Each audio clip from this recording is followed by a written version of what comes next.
you've been a cricketer, boxer, TV star, sold fish and chips, had a go at the Amazon. What's been your favourite?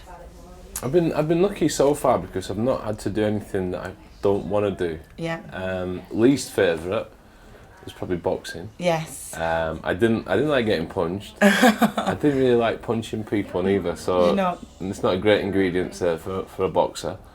But some of the travel stuff's been amazing. Yeah. To get a chance to, cycle 1,000 miles of the Amazon down the Trans-Amazonian Highway, was unbelievable. And done other stuff with I spent a week on my own in Botswana, just with a camera and a tent filming it myself, and got to see zebra and giraffe, lions, elephants and things. So all these things I've done, even the fish and chips, is bucket list stuff. And Sky have let me do a lot of things, and hopefully one may continue. And what else is on it? Can you tell us what else is on the list? I don't know I don't think there is a list as such. It's one day I'll just think, I'd love to do that, and try and come up with an idea for TV, so somebody will let me do it. But now I'm going to get my fish and chip van out again in the next couple of weeks. Going to be doing that. I've got this live tour, which starts in Preston tomorrow night, doing with my mate. So it's just one thing after another, but very varied, which is good.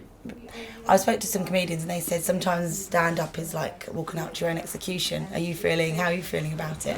I used to play cricket for England, and I've embarrassed myself in front of tens of thousands of people. And sometimes walking out to bat did have that feeling of your own execution, like a public flogging. So I've done a few warm-up gigs. It's been all right. It's the smaller venues have been the harder ones, in front of 50 people in the Hen and Chickens in Islington, just trying stuff out. That some of it is terrible, but you start telling a story and then it's terrible, they know it's terrible, and you're just dying. It's horrible. So we've got through that, and we've done some bigger venues, we've done 500 or 600, which have been fun. And then Preston, my hometown, is 1,600 people, which is going to be good, but I'm going to know a lot of them as well, which is going to make it a bit harder. How do you handle the heckles? Oh, I'm quite aggressive with the echoes. I did one on Saturday night in Chorley, and this little theatre. As soon as I got on stage, one fella, he started. Really? I had to set my standard and just shut him up. And then he toned it down a little bit. There's a few more in the second half, but not too bad. What, do you get the security involved or? No, just have a chat with him. Very polite conversation. Have you taken any tips? Obviously, you know James Corden very well, John Bishop. Have you taken any tips from them about being on stage in front of a live audience? Ish, I've been to see Bish a few times, and Bish doesn't live too far away from me. And it's probably the stuff is probably more like John Bishop type stuff, or probably not as funny, but he just tells stories about his life and some of his life experience, and it's very similar to what I'm doing. Some of it's loosely related to cricket. And then I was chatting to Jack the other day. I was chatting to him about touring, and he was telling me that when he starts... Jack Whitehall? Yeah, he was telling me about his tour, and he says when he starts with his set, and then it just evolves. The more dates, you'll drop some things, you'll bring some stuff in.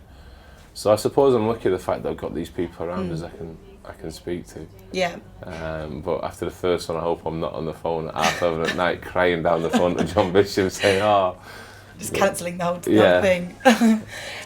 Well, you've done, because it came from a podcast. This tour came from a series of, it was a podcast, wasn't it? So do you find it easier because you know the tales inside out? Well, I think with the podcast with Clyde, we used to sit down and it's very rough. We started off recording it on a phone, and then we went posh and did it on a computer. We never edited it, we just stick it straight on. And the good thing about it was like a writing process we didn't know we were doing, because we were just constantly talking and telling stories. And then when we decided we were going to do this tour, it was let's just listen back to the podcast and see what we've done. And a lot of the stories we thought we can use that, we can't use that, and then we brought obviously some more in. So it all spawned from a dodgy podcast. I hear there's a tale. There's quite a few brilliant tales on there, but I hear there's a tale about. Can you tell us about taking Viagra before playing once? Is that true? I'm not going to go into too much detail, but it was during a test match, and I took too many, which was unfortunate. So, there is a cricket element to it, but it's very loose cricket, very loose. Yeah.